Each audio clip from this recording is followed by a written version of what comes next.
यावर्षी गुरुवार 27 ऑगस्ट रोजी सकाळी 9:07 पौर्णिमा तिथी सुरू होत असून शुक्रवार 28 ऑगस्ट रोजी सकाळी 9:47 पर्यंत असणार आहे.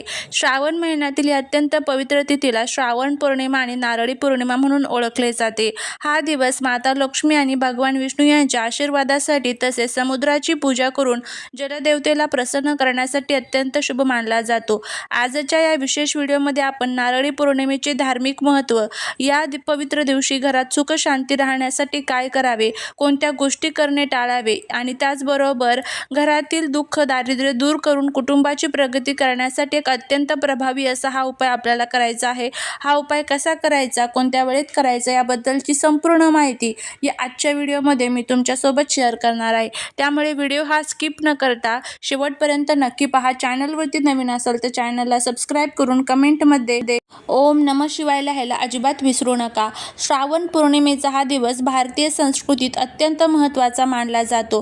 प्रामुख्याने समुद्रकिनारी राहणारे कोळी बांधव या दिवशी समुद्र देवाची म्हणजेच वरुण देवाची पूजा करतात आणि समुद्राला सोन्याचा किंवा जिवंत निसर्गाचे प्रतीक असलेला नारळ अर्पण करतात. यामुळे वर्षभर समुद्रातून मिळणारे अन्न आणि जलप्रवासातील सुरक्षितता लाभते अशी त्यांची श्रद्धा असते. यासोबतच या दिवशी भाऊ बहिणीच्या पवित्र प्रेमाचे प्रतीक असलेला रक्षाबंधनाचा सण आणि वैदिक परंपरेतील उपक्रम देखील उत्साहाने साजरे केले जातात. धार्मिक मान्यतानुसार पौर्णिमेच्या दिवशी ब्रह्मांडातील सकारात्मक ऊर्जा आणि माता लक्ष्मीचे तत्व अत्यंत कार्यरत असते. त्यामुळे या दिवशी केलेल्या छोट्या धार्मिक उपायांचा त्वरित आणि चांगला परिणाम आपल्याला पाहायला मिळतो. पण एक गोष्ट लक्षात ठेवा, या दिवशी पौर्णिमा तिथी जी आहे तर ती 27ला चालू होऊन 28ला संपत आहे. आपल्याकडे उदया तिथीनुसार पौर्णिमा मानली जाते. त्यामुळे रक्षाबंधन हे आपल्याला शुक्रवारी 28 तारखेला साजरं करायचं आहे आणि पौर्णिमा तिथी गुरुवारी लागणार आहे. त्यामुळे हा उपाय जो आहे तर तो तुम्ही गुरुवारी जरी केला तरी चालेल किंवा जर तुम्हाला शक्य असेल तर तुम्ही शुक्रवारी सुद्धा हा उपाय जो आहे तर तो करू शकता. तुम्हाला जेव्हा वेळ भेटेल तेव्हा तुम्ही हा उपाय करा. या शुभ दिवशी सकाळी लवकर उठून स्नानाच्या पाण्यात थोडे गंगाजल टाकून स्नान करावे आणि स्वच्छ वस्त्रे परिधान करावीत. घरातील देवाऱ्यात माता लक्ष्मी आणि भगवान विष्णू यांच्या प्रतिमेसमोर शुद्ध तुपाचा दिवा लावून त्यांची पूजा करावी आणि त्यांना नारळाची मिठाई किंवा तांदळाच्या खिरीचा नैवेद्य दाखवावा. घराच्या मुख्य प्रवेशद्वारावर आंबा किंवा अशोकाच्या पानांचे तोरण लावावे आणि दारासमोर सुंदर रांगोळी काढावी, कारण यामुळे घरात लक्ष्मीचे कायमस्वरूपी आगमन होते.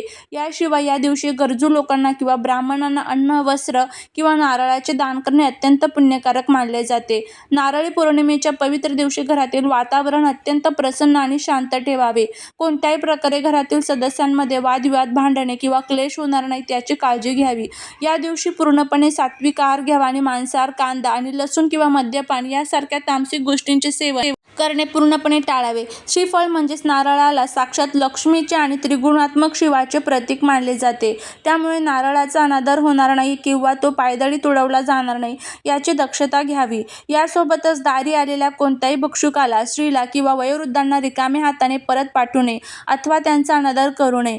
आता आपण व्हिडिओच्या सर्वात महत्त्वाच्या भागाकडे येत आहोत, तो म्हणजे नारळी पौर्णिमेच्या दिवशी करायचे एक अत्यंत सोपा पण चमत्कारिक उपाय. या उपायासाठी तुम्हाला एक अखंड न फुटलेला आणि आत पाणी असलेला चांगला नारळ श्रीफळ घ्यायचा आहे. त्या नारळाला एक लाल रंगाचे नवीन कापड गुंडाळा आणि त्याला लाल धाग्याने म्हणजेच मौली किंवा कलाव्याने 7 गाठी मारून बांधून घ्या. त्यानंतर त्या नारळावर थोडे सिंदूर, हळद आणि कुंकू अर्पण करा. संध्याकाळच्या पूजेच्या वेळी हा नारळ हातात धरून घरातील सर्व सदस्यांच्या डोक्यावरून घड्याळाच्या काट्याच्या दिशेने 7 वेळा ओवाळून घ्या. ओवाळल्यानंतर माता लक्ष्मी, भगवान विष्णूंसमोर हात जोडून घरातील सर्व नकारात्मकता, वास्तुदोष, पितृदोष आणि आर्थिक अडचणी दूर व्हाव्यात अशी पती-पत्नीच्या नात्यात गोडवा राहून मुलांच्या शिक्षणात व नोकरीत, व्यवसायात यश मिळावे अशी मनोभावे प्रार्थना करा. पूजा संपन्न झाल्यानंतर हा नारळ जवळच्या विष्णू किंवा लक्ष्मी मंदिरात अर्पण करा आणि वाहत्या स्वच्छ पाण्यात प्रवाहित करा. हा उपाय नारळी पौर्णिमेच्या शुभ मुहूर्तावर केल्याने घरातील सर्व प्रकारची नकारात्मक ऊर्जा नष्ट होते आणि सकारात्मकतेचा संचार होतो. कुटुंबातील सदस्यांच्या कामात येणारे अडथळे दूर होऊन त्यांना सर्व कामात यश मिळण्यास सुरुवात होते. घरात सतत होणारे आजारपण, पैशांची टंचाई आणि मानसिक ताणतणाव दूर होऊन घरातील पती, पत्नी आणि मुलांचे उत्तरोत्तर प्रगती होते. माता लक्ष्मीच्या आशीर्वादाने धनधान्याची समृद्धी लाभते आणि मनातील प्रत्येक इच्छा पूर्ण होण्यास मदत होते. असा प्रभावी उपाय तुम्हाला करायचा आहे. तुम्ही करून बघा, नक्कीच तुम्हाला याचा फायदा होईल. झालेली सेवा महाराजांच्या चरणी रुजू करते. व्हिडिओ जर आवडला असेल तर लाईक, शेअर, सबस्क्राईब करा. श्री स्वामी समर्थ.